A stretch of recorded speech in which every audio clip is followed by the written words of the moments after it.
We've been waiting for this. This is the English version of the AMAZFIT STRATOS, otherwise known as the AMAZFIT Smartwatch 2. And it has all sorts of features to it. Very similar to the AMAZFIT PACE, you have a nice large category of different sporting activities that you can accumulate data and transfer to the Tethering AMAZFIT Watch app.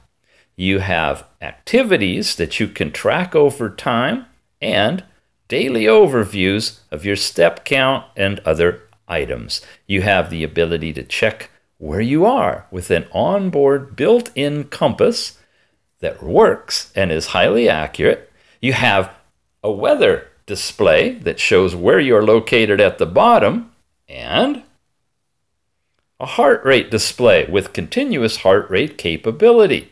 These buttons let you go forward and backward.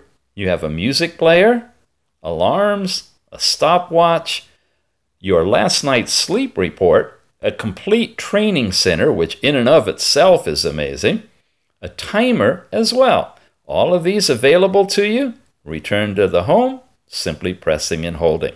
It's the AMAZFIT STRATOS, otherwise known as AMAZFIT Smartwatch 2. Available now. Check it out. Nice watch.